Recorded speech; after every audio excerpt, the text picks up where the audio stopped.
A China olhou para um dos desertos mais hostis da Terra e decidiu construir uma ferrovia que o atravessasse. Não uma ferrovia curta, nem uma pequena pista de testes. Uma enorme rede ferroviária com 2.700 quilômetros de extensão, que circunda e se divide pelo deserto de Taklamakan. Um mar de areia movediça tão vasto que durante séculos as pessoas o chamavam de o lugar onde se entra e nunca se sai. Engenheiros do mundo todo diziam que não era possível ancorar trilhos de aço em areia que se move todos os dias. A China fez mesmo assim. O projeto custou mais de 3 bilhões de dólares, levou mais de uma década e envolveu 12.000 trabalhadores lutando contra tempestades de areia, calor brutal e um solo que não oferecia nenhuma base sólida para a construção. O resultado é a ferrovia mais longa já construída em um deserto. Se você está gostando de vídeos como este, clique no botão Gostei, pois dá muito trabalho produzi-los, e inscreva-se para não perder o próximo. O que torna essa ferrovia verdadeiramente notável não é apenas seu tamanho ou seu custo. São os truques de engenharia que a tornaram possível. Truques que parecem quase inteligentes demais para serem reais. Desde transformar areia solta em solo firme apenas com água, até plantar uma floresta de 11.000 pilares de concreto no meio do nada, cada passo foi uma batalha contra a natureza. E a razão pela qual a China queria tanto essa ferrovia não tem nada a ver com o transporte de pessoas. Há algo enterrado sob toda aquela areia, algo que vale bilhões. E chegar até lá exigiu uma façanha de engenharia que ninguém acreditava ser possível. Uma ferrovia que dividisse o deserto ao meio.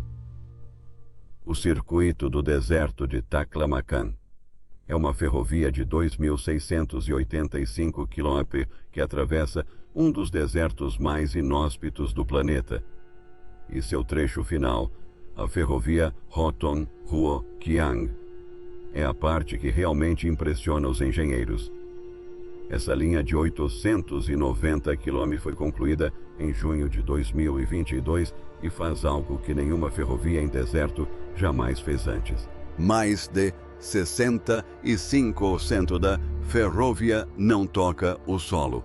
Em vez disso, ela percorre viadutos elevados sustentados por 11.000 pilares de concreto que se elevam entre 5 e 16 pés acima da areia.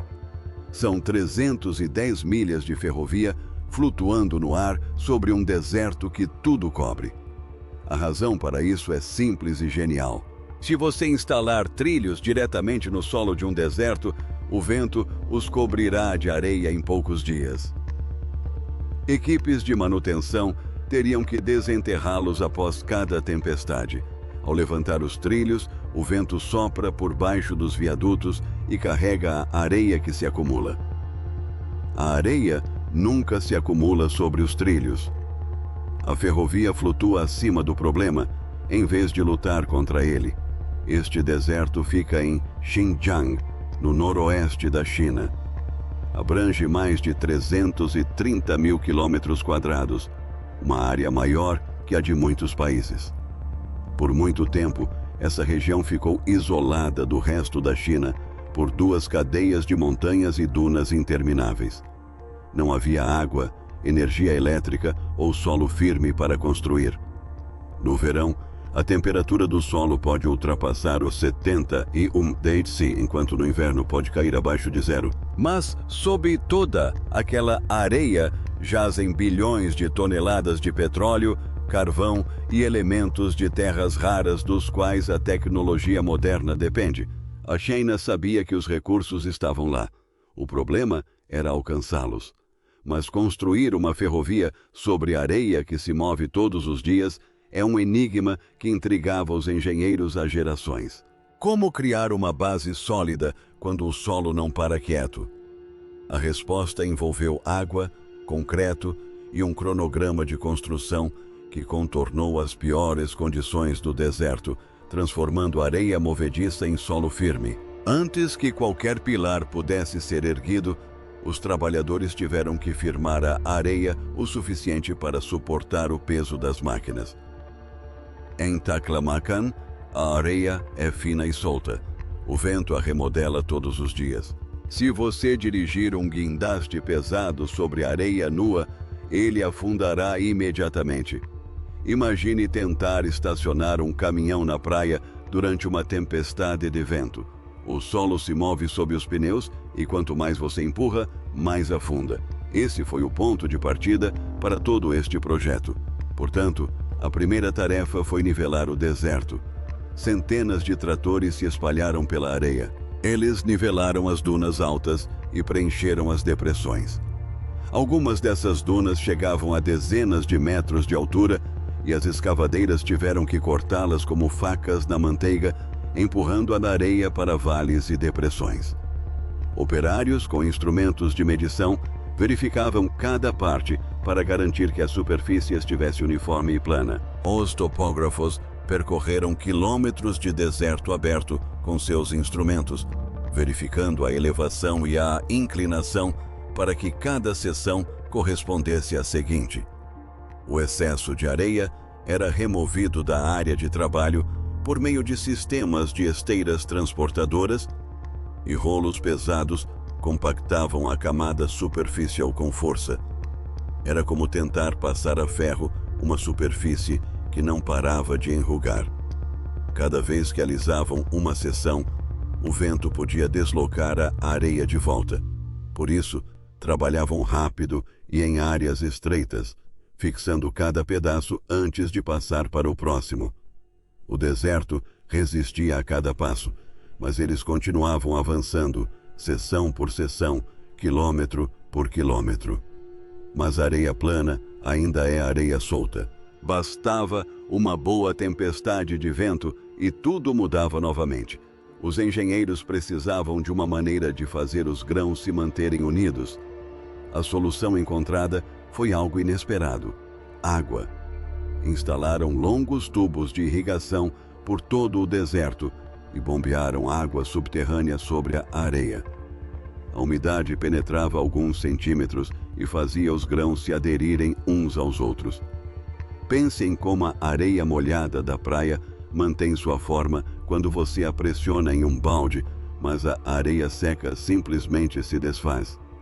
A mesma ideia funcionou aqui em uma escala gigantesca. Tubos subterrâneos levavam a água exatamente para onde era necessária, e braços aspersores pulverizavam quantidades controladas por todo o local. Então, os pesados rolos compactadores voltavam. A cada passagem, a areia úmida era compactada com mais e mais força.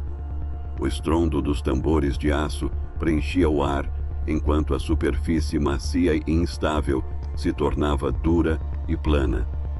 Quando o sol a secou, o solo estava firme o suficiente para suportar guindastes, betoneiras e caminhões de suprimentos. Eles haviam criado uma base para a construção usando apenas areia e água. Por cima disso, os operários espalharam uma camada de terra avermelhada. Caminhões despejaram a terra e tratores a nivelaram. Essa terra adicionou peso sobre a areia e impediu que ela se deslocasse quando o calor aumentava ou quando as máquinas vibravam. Cada seção foi compactada até ficar densa e firme. Era como colocar uma tampa pesada em um pote de bolinhas de gude. O peso na parte superior impedia que tudo embaixo rolasse. A mesma areia que engole aldeias inteiras e move dunas em uma única noite. Agora era uma zona de construção plana e firme. Eles não trouxeram toneladas de pedra de longe, usaram o próprio deserto como material de construção. A água era a cola. Era uma solução simples e inteligente para um problema que intrigava os engenheiros há anos. Mas a superfície plana era apenas o começo. O verdadeiro teste era construir estruturas altas que pudessem sustentar uma ferrovia acima da areia por décadas. Isso significava perfurar profundamente o solo do deserto. E o que encontraram no subsolo mudou todo o plano. Uma floresta de pilares de concreto na areia. Assim que o terreno ficou firme, os trabalhadores começaram a construir os pilares. Essa foi a parte mais difícil de todo o projeto. Cada pilar tinha que ser reto, posicionado exatamente no lugar certo e forte, o suficiente para suportar centenas de toneladas por décadas. E tudo isso em um deserto, onde a temperatura varia mais de 130 degc entre o dia e a noite. Para construir cada pilar, as equipes precisavam perfurar vários metros de areia fofa para alcançar o solo firme abaixo. Mas a areia cede rapidamente. Um furo em areia fofa desmorona imediatamente, como tentar cavar um túnel em uma caixa de areia.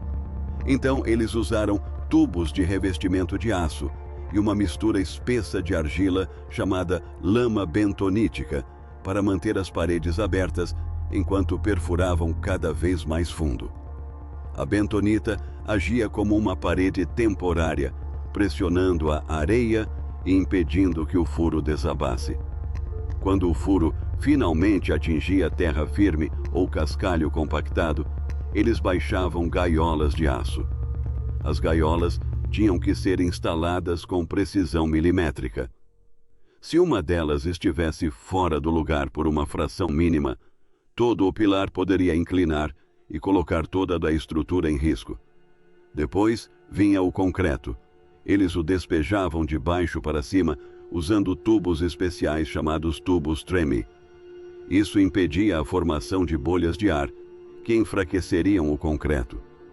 O concreto empurrou a mistura de argila para fora à medida que preenchia o buraco de baixo para cima. Quando a construção foi concluída, cada pilar estava sólido de cima a baixo. Essas estacas de concreto e aço deram à ferrovia raízes profundas em um solo que se manteve estável por milhares de anos. Sobre essas fundações profundas, os 11.000 pilares se ergueram um a um, formando uma imensa floresta de concreto no deserto. Cada um deles tinha entre 4 e 15 metros de altura. Os trabalhadores utilizaram um método chamado moldagem deslizante para construí-los. A forma desliza lentamente para cima à medida que o concreto é despejado, criando uma coluna lisa e uniforme, sem juntas. O concreto continha aço galvanizado especial e aditivos resistentes ao sal, para que pudesse suportar o ar do deserto, onde o sal e a areia corroem o concreto comum com o tempo. Sem essa proteção extra, os pilares começariam a ruir em poucos anos. O ar do deserto é corrosivo de maneiras que a maioria das pessoas nem imagina. A combinação de calor extremo, areia soprando e sal no solo cria um ataque lento a qualquer estrutura deixada ao relento. Os vãos entre os pilares foram mantidos curtos propositalmente. Vãos longos seriam mais rápidos de construir, mas também captariam mais vento e sofreriam mais com as mudanças de temperatura. Vãos curtos significavam que cada trecho da ferrovia se apoiava em seu próprio suporte. Se um pilar se deslocasse ou cedesse, os demais permaneceriam firmes. Os vãos uniformes foram projetados especificamente para minimizar os efeitos do vento e das mudanças extremas de temperatura. A maior parte do trabalho era realizada à noite, e o motivo é compreensível. Durante o dia, o calor é tão intenso que o concreto endurece rápido demais e racha. O vento também sopra com mais força durante o dia, levantando tempestades de areia que tornam a visibilidade impossível. Os trabalhadores ficavam cegos e atingidos por jatos de areia cortante. À noite, o ar se acalma, a temperatura cai e os trabalhadores conseguem realizar um trabalho cuidadoso e preciso. Assim, o deserto, que era intransitável durante o dia, se transformava em um canteiro de obras após o anoitecer, iluminado por holofotes sob as estrelas. Imagine trabalhar em uma estrutura onde a margem de erro é a largura de uma moeda. No escuro, no meio do deserto, com o vento ainda soprando mesmo à noite. Essa era a realidade diária dessas equipes, diária.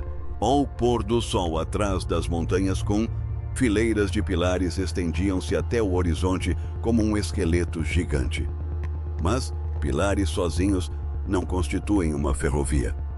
A próxima tarefa era instalar as vigas gigantes que conectariam os pilares. E isso significava içar alguns dos objetos mais pesados já movidos em um deserto, içar centenas de toneladas para o céu do deserto. Com 11.000 pilares erguidos sobre a areia, o próximo passo foi colocar as vigas de concreto sobre eles. Essas são as enormes vigas de concreto que formam o tabuleiro da ponte, onde os trilhos seriam instalados. Cada viga tinha mais de 30 metros de comprimento e pesava várias centenas de toneladas. Levantar algo tão pesado no meio de um deserto sem estradas e sem energia elétrica era uma tarefa gigantesca. As vigas eram fabricadas em áreas de estocagem e transportadas até o local em vagões ferroviários especiais. Levar essas peças enormes até o lugar certo era um quebra-cabeça logístico por si só. O deserto não tinha estradas, então as equipes de construção tiveram que construir trilhos temporários apenas para transportar os materiais.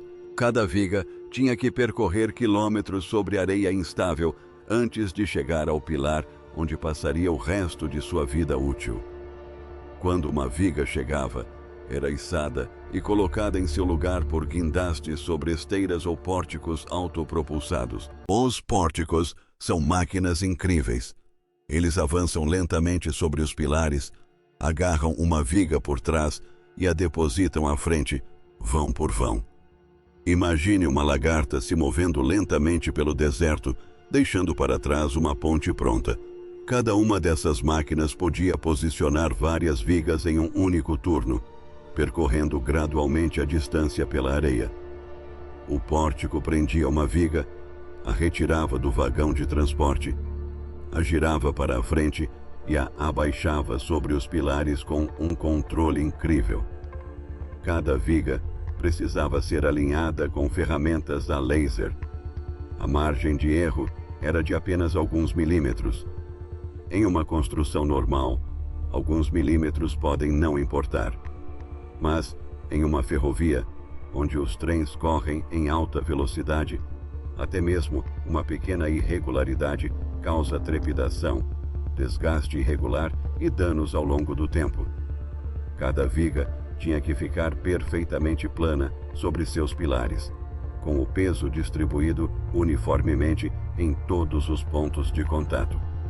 Os trabalhadores verificavam e reconfirmavam cada uma antes de fixá-la. Os sistemas de alinhamento a laser garantiam que cada feixe estivesse exatamente onde precisava estar, com uma precisão difícil de igualar até mesmo em uma fábrica. Depois que as vigas foram fixadas, as equipes concretaram as lajes do tabuleiro da ponte ou colocaram painéis de concreto pré-moldado por cima para criar uma superfície lisa. Cada espaço entre os pilares foi deixado aberto para que o vento pudesse passar por baixo. Essa foi a escolha que tornou todo o projeto viável. Nas ferrovias mais antigas do deserto, construídas ao nível do solo, a areia soterrava os trilhos repetidamente. As equipes gastavam muito tempo e dinheiro desenterrando os trilhos após cada tempestade.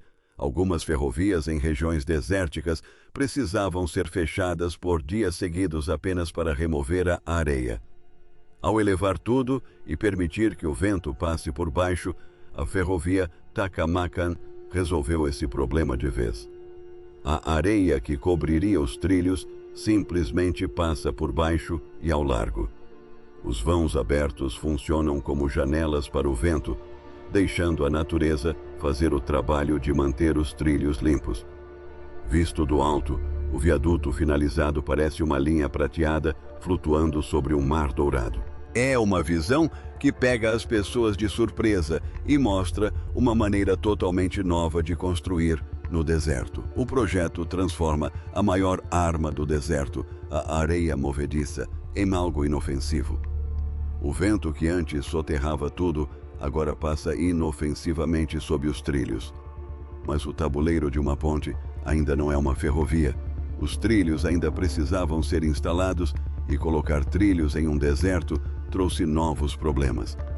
O aço tinha que resistir às variações de temperatura que fariam os trilhos normais entortarem e quebrarem.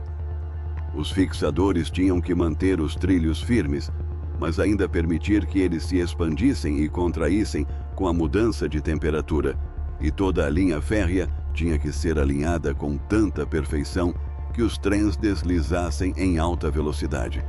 Trilhos de aço que resistem ao deserto. Assim que os viadutos foram concluídos, os trabalhadores começaram a instalar os trilhos.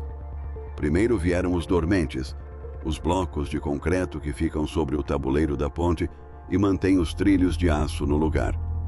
Eles distribuem o peso dos trens pela estrutura e mantêm os trilhos na distância correta.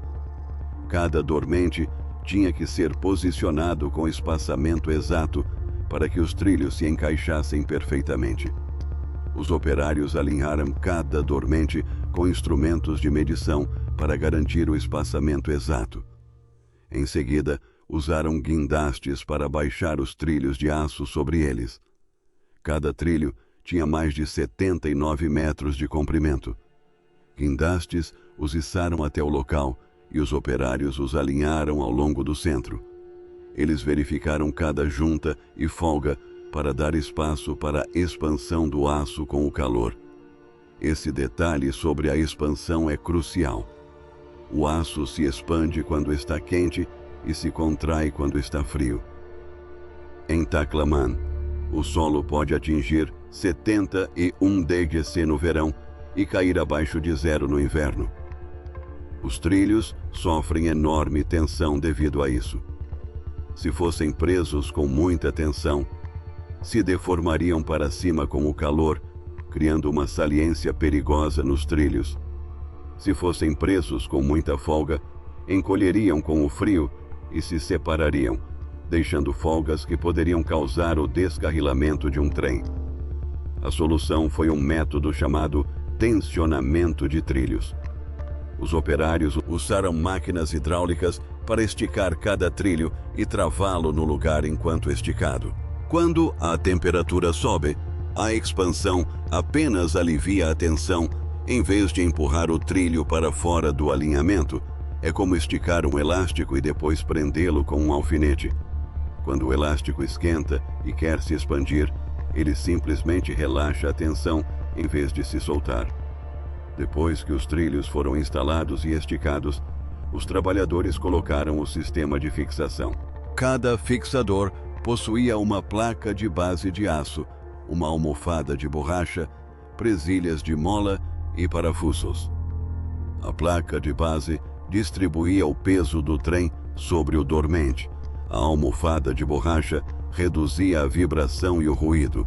As presilhas de mola mantinham o trilho firme contra a placa, mas ainda permitiam uma leve movimentação para acomodar as variações de temperatura. Os operários utilizavam chaves de torque em cada parafuso para obter o aperto exato necessário, de modo que cada junta fosse pressionada com a mesma força. Era um trabalho lento e meticuloso, mas um erro em um único fixador poderia causar problemas posteriormente. Foram necessários 11 meses de trabalho constante para assentar todos os trilhos através do deserto. Quando o último trecho foi concluído, toda a linha passou por testes durante 6 meses. Trens de engenharia circulavam repetidamente, pesando milhares de toneladas, para verificar assentamento, vibração, temperatura dos trilhos e oscilação causada pelo vento. Os resultados foram surpreendentes.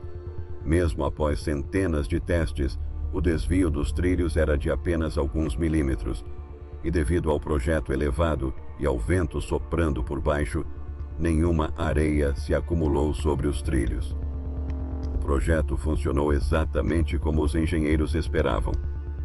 Todos os dados da ferrovia eram transmitidos para uma sala de controle por meio de sensores e câmeras movidas a energia solar que monitoravam cada trecho em tempo real.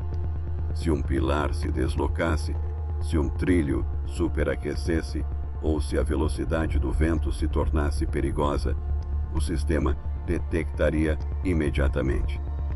A ferrovia não foi apenas construída de forma inteligente. Ela foi projetada para se monitorar em busca de problemas 24 horas por dia. Cada ponte, cada trilho, cada fixador tinha um guardião digital monitorando seu estado. Após 6 meses de testes rigorosos, a ferrovia Huan-Huaqiang foi inaugurada em junho de 2022, completando o circuito de 1.285 metros ao redor do deserto de Taklamakan. A ferrovia, finalizada, faz mais do que conectar cidades oásis remotas. Ela abre as portas para os bilhões de toneladas de recursos sob a areia, recursos essenciais para a tecnologia e a indústria modernas. Ela prova que, com a engenharia adequada, até mesmo os lugares mais inóspitos da Terra podem ser transpostos, não lutando contra a natureza, mas trabalhando em harmonia com ela. O projeto elevado permite que o vento mantenha os trilhos limpos. A própria areia se tornou o material de construção da base. O cronograma de trabalho se adaptou ao ritmo do deserto, com as equipes trabalhando à noite quando as condições permitiam. O que a China construiu em Taklamakan não é apenas uma ferrovia. É uma nova maneira de pensar sobre o que é possível em lugares extremos. Cada elemento, da areia encharcada à floresta de concreto, passando pelas vigas com linhas a laser, resolveu um problema específico imposto pelo deserto. Juntos, eles criaram algo nunca antes construído, em uma escala que talvez nunca mais seja igualada. Se você gostou desta história e quer ver mais, clique em Gostei. Inscreva-se no canal e ative as notificações para não perder o próximo vídeo. Há vídeos relacionados na tela agora, caso queira continuar assistindo. Aqui vai uma pergunta. Se você estivesse construindo uma ferrovia em um deserto, você a construiria no chão ou a elevaria acima da areia? Deixe sua resposta nos comentários.